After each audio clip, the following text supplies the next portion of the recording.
جلال الدین سیوطی رحمت اللہ علیہ اس کو سند کے ساتھ خالد بن ولید رضی اللہ تعالیٰ عنہ ان سے روایت کرتے ہیں کہ جاء رجل الی النبی، ایک شخص آیا نبی علیہ السلام کی خدمت میں، فقال، کہنے لگا، انی سائلک اما فی الدنیا والآخرہ، دنیا اور آخرت میں جو بھی یعنی خیر ہے میں اس کا سائل ہوں۔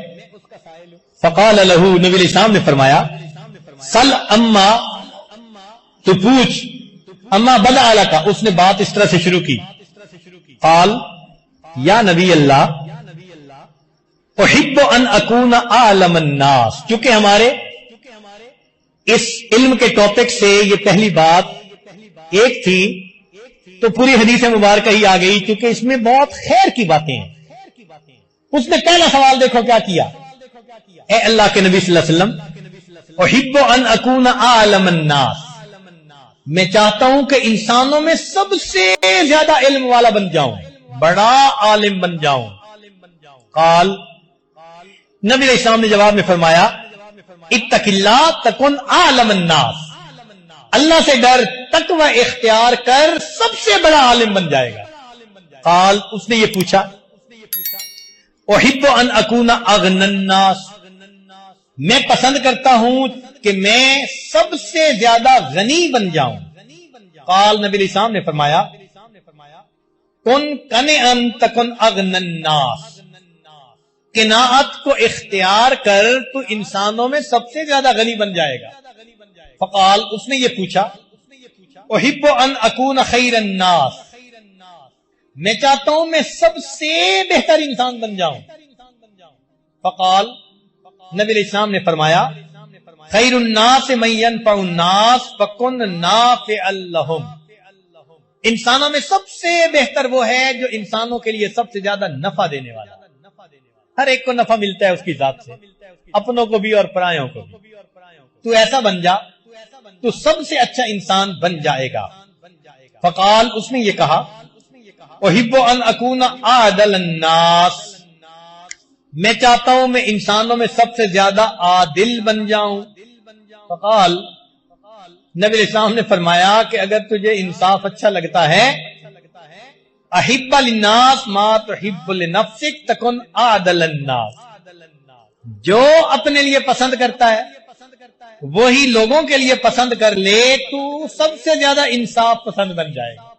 خود تو ہم چاہتے ہیں ہمارے عیبوں پہ لوگ پردے ڈالیں، اور ہمیں ذرا سا پتہ چلتا ہے تو لوگوں کی ہم رسوائی کرتے پھرتے ہیں۔ ہم کہتے ہیں کہ ہماری غلطی کا پتہ چلے تو لوگ حلم کے ساتھ برتاؤ کریں، اور ہمارے سامنے ذرا سی کوئی بات ہوتی ہے تو پھر علم کہاں گیا۔ انہوں نے پوچھا، احب ان اکون اخص الناس الی اللہ تعالی، کیا خوبصورت سوال، کہ میں چاہتا ہوں کہ میں اللہ کے سامنے خاص بندہ بن جاؤں، اسپیشل۔ آج کہتے ہیں نا وہ بڑا اسپیشل ہے میرا، انہوں نے بھی یہی کوسچن پوچھا کہ اللہ کے نبی صلی اللہ علیہ وسلم مجھے ایسا عمل بتاؤ میں اللہ کا اسپیشل بن جاؤں۔ نبی علیہ الصلوۃ والسلام نے جواب میں فرمایا، اکثر ذکر اللہ تکن اخص العباد الی اللہ تعالی، اللہ کا ذکر کثرت کے ساتھ کر تو اللہ تعالی کا اسپیشل بندہ بن جائے، محبوب۔ قال، انہوں نے پوچھا، احب ان اکون من المحسنین، اے اللہ کے نبی صلی اللہ علیہ وسلم میں چاہتا ہوں کہ میں محسنین میں شامل ہو جاؤں۔ قال، اعبد اللہ کانک تراہ فان لم تکن تراہ فانہ یراک، اللہ کی عبادت ایسے کر جیسے تجھے دیکھتا ہے، اگر ایسا نہیں تو ایسے عبادت کر جیسے تو اللہ کو دیکھ رہا۔ لگتا ہے کہ اس عرابی کے دل میں کوئی آگ لگی ہوئی تھی کہ میں کیسے اللہ کو پسند آ جاؤں، تبھی تو اینگل بدل بدل کے مختلف انداز سے سوال پوچھ رہا ہے، اور اللہ کے حبیب صلی اللہ علیہ وسلم کتنے مختصر اور ٹو دی پوائنٹ اس کو جواب دے رہے ہیں۔ چنانچہ انہوں نے کہا، احب ان یکمل ایمانی، میں پسند کرتا ہوں کہ میرا ایمان مکمل ہو جائے۔ قال، نبی علیہ السلام نے جواب میں فرمایا، حسن خلقک یکمل ایمان، اپنے اخلاق اچھے کر لے تیرا ایمان مکمل ہو جائے گا۔ اکمل المؤمنین ایمانا احسنہم خلقا۔ فقال، انہوں نے یہ پوچھا، احب ان اکون من المطیعین، میں اس بات کو پسند کرتا ہوں کہ میں اللہ کے فرما برداروں میں شامل ہو جاؤں۔ قال، ارشاد فرمایا، ادی فرائض اللہ تکن مطیع، اللہ کے فرائض کو اہتمام کے ساتھ پورا کر لو، اللہ کے مطیع بندوں میں شامل۔ قال، اس نے پھر پوچھا، احب ان القى اللہ نقیا من الذنوب، سبحان اللہ، اے اللہ کے حبیب صلی اللہ علیہ وسلم، میں چاہتا ہوں میں اللہ سے اس حال میں ملوں کہ میں گناہوں سے دھلا ہوا پاک صاف ہوں۔ کیا خوبصورت سوال پوچھا۔ قال، نبی علیہ السلام نے فرمایا، اغتسل من الجنابۃ متطہرا تلقى اللہ یوم القیامہ وما علیک دم، کہ تو جنابت کا غسل اچھے انداز سے کر لیا کر، اس سے جو گناہ جھڑتے ہیں قیامت کے دن اللہ سے گناہوں سے پاک حالت۔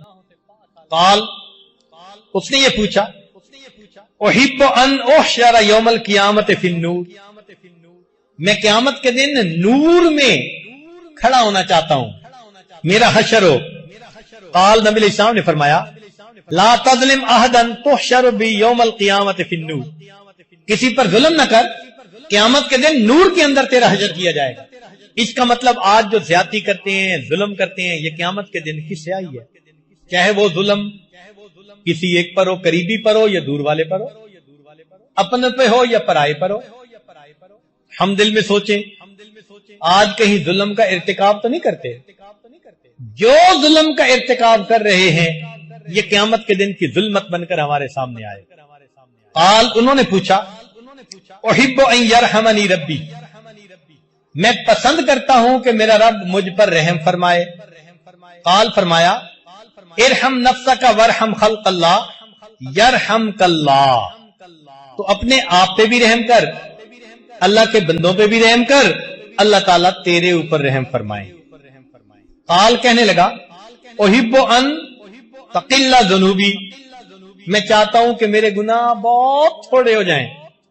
قال، استغفر اللہ تقل ذنوبک، تو استغفار کر، استغفار کی کثرت سے اللہ تیرے گناہوں کو تھوڑا کر دیں گے۔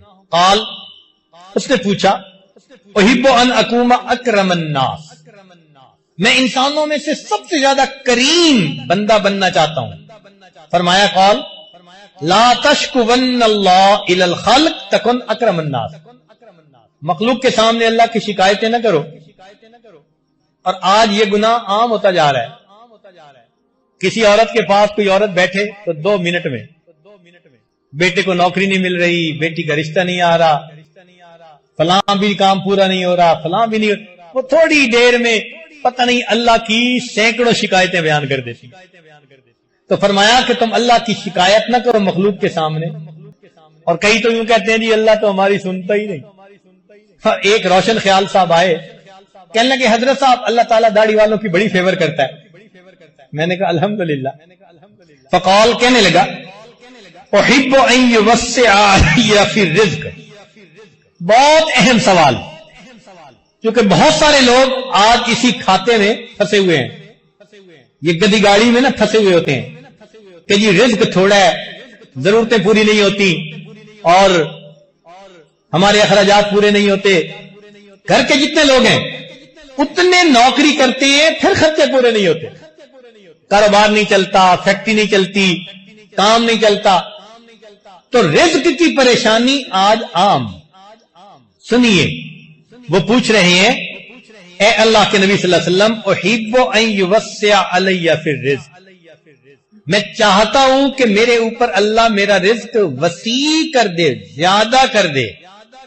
نبی علیہ السلام نے فرمایا، دم علی الطہارۃ یوسع علیک فی الرزق، تم ہر وقت باوضو رہا کرو، اللہ تمہارے رزق کو وسیع فرما دے۔ اب آج رزق کی شکایتیں تو کرتے ہیں، باوضو رہنے کی کوشش کتنے کرتے ہیں۔ دیکھا اللہ کے حبیب صلی اللہ علیہ وسلم نے کیا سونے کی سیاہی سے لکھنے کے قابل باتیں بتائی ہوئی ہیں۔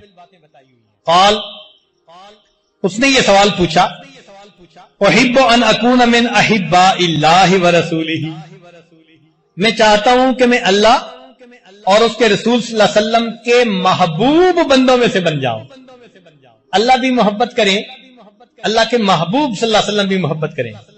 قال, نبی علیہ السلام نے جواب فرمایا, احب ما احب اللہ ورسولہ وابغض ما ابغض اللہ ورسولہ. جن چیزوں سے اللہ اور اس کے رسول محبت کرتے ہیں تو محبت کر, جن سے وہ بغض کرتے ہیں تو بغض کر, تو اللہ کے محبوب بندوں میں شامل ہو جائے. قال, اس نے سوال پوچھا, احب ان اکون آمنا من سخط اللہ, میں چاہتا ہوں کہ میں اللہ کے غصے سے امن میں آ جاؤں, میرے اوپر اللہ ناراض نہ ہو, اللہ غصے نہ ہو میرے اوپر. فرمایا, لا تغضب علی احد تامن من غضب اللہ وسخطہ, تو بندوں میں سے کسی پر غضب نہ کر, اللہ کے غضب سے اللہ تجھے امن عطا فرمائے. اس لیے اللہ والے رحیم و کریم, حلیم, اللہ اکبر, لہجہ بدل کے بھی بات نہیں کرتے کہ اتنا سا بھی غصہ دکھا دیں کسی کو. قال, اس نے یہ کہا, احب ان تستجاب دعوتی. بہت اہم کوسچن اکثر پوچھتے ہیں دوست احباب. میں چاہتا ہوں کہ میں مستجاب الدعوات بن جاؤں, یعنی میں جو دعا مانگوں وہ دعا قبول ہو جائے. اب یہ جواب اگر کوئی ولی دیتا نا تو ہم بھی کہتے جی ایک ولی نے یہ بات بتائی ہے. ولیوں کے سردار, نبیوں کے سردار, سید الاولین والآخرین, وہ جواب دے رہے ہیں. اہمیت تو سوچیں نا اس کی. چنانچہ نبی علیہ الصلوۃ والسلام نے جواب دیا, اجتنب الحرام تستجب دعوتک, تو حرام سے اپنے آپ کو بچا لے, اللہ تیری دعاؤں کو قبول فرمائے. ہمارے بزرگوں نے اسی حدیث پاک کی روشنی میں یہ کہا کہ جو بندہ علم اور ارادے سے گناہ کرنا چھوڑ دیتا ہے, اللہ اس بندے کی دعاؤں کو رد کرنا چھوڑ دیتا ہے. قال, اس نے یہ سوال پوچھا, احب لا یفضحنی دحنی اللہ علی رؤوس الاشہاد, میں چاہتا ہوں کہ اللہ مجھے قیامت کے دن گواہوں کے روبرو رسوا نہ کرے. قال, فرمایا, احفظ فرجکا, تو اپنی شرمگاہ کی حفاظت کر, کئی لا تفتضح علی رؤوس الاشہاد, اللہ تعالیٰ تجھے قیامت کے دن گواہوں کے سامنے رسوا نہیں کرنا. اس نے یہ پوچھا, قال, احب ان یستر اللہ علی عیوبی علی عیوبی, کہ اللہ تعالیٰ میرے گناہوں کی ستر پوشی فرما دے.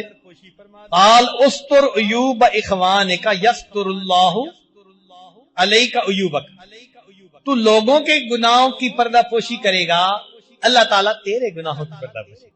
قال, اس نے یہ کہا, مَلَّذِي یمحو عنی الخطایا, میرے گناہ جو کر چکا ہوں وہ کیسے دھل سکتے ہیں, مٹ سکتے ہیں. نبی علیہ السلام نے فرمایا, الدمو, آنسوؤں سے, والخضو, گڑ گڑانے سے, والامراض, اور بیمار ہونے سے تیرے کیے ہوئے گناہ دھل جائیں. قال, اس نے پوچھا, ایو حسنۃ افضل عند اللہ, اللہ کے نزدیک کون سی نیکی بڑی اچھی ہے. قال, فرمایا, حسن الخلق, اچھے اخلاق, والتواضع, دیو اور تواضع, والصبر علی البلیۃ, اور بلاؤں کے اوپر صبر کرنا, والرضاء بالقضاء, اور اللہ نے جو تقدیر لکھ دی اس کے اوپر راضی رہنا. قال, اس نے یہ پوچھا, ایو سیئۃ اعظم عند اللہ, اللہ کے ہاں کون سا گناہ سب سے بڑا. قال, نبی علیہ السلام نے فرمایا, سوء الخلق, بد خلقی, یہ جو بد اخلاق بندہ ہوتا ہے نا, یہ اللہ کے نزدیک سب سے بڑا گناہ. وشح المطاع, اور وہ بخل جس کی پیروی کی جائے. تو نہ اللہ تعالیٰ کو بد اخلاقی پسند اور نہ بخالت. قال, اس نے پوچھا, مَلَّذِي یسکن غضب الرحمن, کون سی چیز اللہ کے غصے کو بجھا دیتی ہے. قال, نبی علیہ السلام نے فرمایا, اخفاء الصدقۃ وصلۃ الرحم, چھپ کر صدقہ کرنا اور رشتے ناطے کو قائم کرنا, یہ چیز اللہ کے غضب کو بجھا دیتی. قال, آخری سوال یہ پوچھا, ملذی یطفئ نار جہنم، جہنم کی آگ کو کون سی چیز بجھا سکتی ہے؟ نبی علیہ السلام نے فرمایا الصوم، روزہ جہنم کی آگ کو بجھا دے۔ اب اگر کوئی طالب علم یہ نیت کرے کہ میں ساری دنیا کی سعادتیں حاصل کرنا چاہتا ہوں تو ایک حدیث مبارکہ کا، ان میں ایک تھے حضرت ابراہیم علیہ السلام، وہ اللہ کے خلیل تھے، اللہ سے شدید محبت کرتے تھے۔ ایک مرتبہ اپنا ریوڑ چرا رہے تھے بکریوں کا، تو ایک بندہ قریب سے گزرا اور اس نے اللہ کی تعریف کی، سبحان ذی الملک والملکوت، سبحان ذی العزت والعظمت والہیبت والقدرت والکبریاء والجبروت۔ جب اس نے اللہ کی تعریف اتنے پیارے انداز سے کی تو ابراہیم علیہ السلام کا دل مچل اٹھا۔ تو کہتے ہیں نا، ایک دم بھی محبت چھپ نہ سکی جب تیرا کسی نے نام لیا۔ تو اللہ کا نام سن کے ابراہیم صاحب تڑپ اٹھے، اے بھائی ایک مرتبہ یہ تعریف اور کر دو۔ اس نے کہا اس کے بدلے کیا دیں گے؟ ابراہیم صاحب مبارک ہو، میں اللہ کا فرشتہ ہوں۔ ابراہیم صاحب مبارک ہو، میں اللہ کا فرشتہ ہوں، اللہ نے بھیجا، جاؤ میرے خلیل کے سامنے میرا نام لو اور پھر دیکھو وہ کہتے ہیں میرے نام سے کیا دام لگاتا ہے۔ ایسے اللہ سے محبت کرنے والے لوگ بھی دنیا میں آئے اور یہ سلسلہ چلتا رہا۔ چنانچہ نبی علیہ السلام نے مدینہ ہجرت کے بعد جب پہلا خطبہ دیا تو نبی علیہ السلام نے یہی فرمایا، احب اللہ لما یغذوکم من نعمہ، اللہ سے محبت کرو چونکہ اس نے تمہیں تمام نعمتیں عطا فرمائی ہیں۔ ہم اگر نعمتوں پر غور کریں کہ اللہ نے ہمیں جو دی ہیں تو دل چاہتا ہے کہ اپنے محسن سے انسان محبت کرے، اور نبی علیہ السلام نے فرمایا احبونی لما حب اللہ، اور مجھ سے محبت کرو کہ اللہ مجھ سے محبوب فرماتے ہیں، مجھے محبوب رکھتے ہیں۔ تو اللہ سے اور اس کے محبوب اسلام سے محبت رکھنا یہ ہماری کامیابی کی بنیادی شرط ہے۔ اللہ تعالیٰ ہمیں توفیق دے اور ہمارے دل کو اپنی محبت سے گرما دے، اللہ دل میں آ جائے، اللہ ہمارے دل میں سما جائے، بلکہ سچ بات تو یہ ہے اللہ ہمارے دل میں چھا جائے۔ طلب ہو تو اللہ یہ نعمت عطا فرما دیتے ہیں۔ پھر یہ سلسلہ آگے چلتا رہا، چنانچہ حدیث پاک میں آتا ہے کہ اللہ تعالیٰ دو بندوں سے بڑی محبت کرتے ہیں اور فرشتوں کی محفل میں ان کے تذکرے کرتے ہیں۔ آپ سوچیں وہ کتنے خوش نصیب لوگ ہیں کہ جن کے تذکرے اللہ فرشتوں کی محفل میں کرتے ہیں۔ فرمایا ایک وہ بندہ جو سفر سے واپس لوٹا تھا، سب قافلے والے تو سو گئے تھکاوٹ کی وجہ سے، وہ جاگا، اس نے وضو کیا اور مصلی پہ کھڑا ہو گیا۔ اللہ کو اس بندے پہ بڑا پیار آتا ہے اور اللہ فرشتوں کو کہتے ہیں دیکھو میرا یہ بندہ، میری محبت نے اس کو کھڑا کر دیا۔ یہ جو تہجد کی نماز کا پڑھنا ہے یہ اللہ کو بڑا محبوب ہے۔ چنانچہ خواجہ غلام فرید احمد فرماتے ہیں رات پوے تے بے دردانو مٹھی نیندر آوے، رات پوے تے بے دردانو مٹھی نیندر آوے، درد مندانو یاد سجن دی ستیاں آن جگاوے۔ اور جو درد مند ہوتے ہیں وہ سوئے ہوتے ہیں، ان کو یار کی یاد آ کے جگا دیتی ہے، خود بخود آنکھ کھل جاتی ہے۔ حدیث مبارکہ میں ہے کہ رات آتی ہے تو اللہ تعالیٰ فرشتوں کے 3 جماعتیں بناتے ہیں۔ ایک جماعت کو حکم دیتے ہیں کہ دیکھو فلاں فلاں فلاں میرا مقبول بندہ ہے، تم جاؤ اور ان کی کروٹ بدل دو، یہ چاہیں گے تو تہجد پڑھیں گے اور چاہیں گے تو سوئے رہیں گے، میں ان کے تہجد پڑھنے پہ بھی راضی، ان کے سونے پہ بھی راضی۔ یہ وہ علماء ہوتے ہیں جو دین کا کام کرتے ہیں۔ حدیث مبارکہ میں آتا ہے نوم العلماء عبادت، علماء کی نیند بھی عبادت ہے۔ اس کی مثال یوں سمجھیں کہ اگر الیکٹریشین کام کے دوران فیل کرتا ہے کہ اس نے اپنا کوئی اوزار بدلنا ہے تو اس وقت وہ کام تو کوئی نہیں کر رہا ہوتا مگر اجرت اس کو ملتی ہے، بھئی اس نے آخر اپنے اوزار ٹھیک کرنے ہیں نا، تیز کرنے ہیں۔ اسی طرح جو دین کا کام کرنے والے ہیں ان کو چاہیے کہ وہ رات کو اٹھیں اور اللہ کو منائیں۔ یہ اللہ کو منانا اللہ کو بہت پیارا ہے۔ خواجہ غلام فرید احمد فرماتے ہیں راتی جاگیں تے شیخ سڈاویں، راتی جاگن کتے تے تم اتے، کہ تم رات کو جاگتے ہو اور اپنے آپ کو بڑا شیخ کہلواتے ہو رات کو تو کتے جاگتے ہیں، وہ تم سے زیادہ بہتر ہیں۔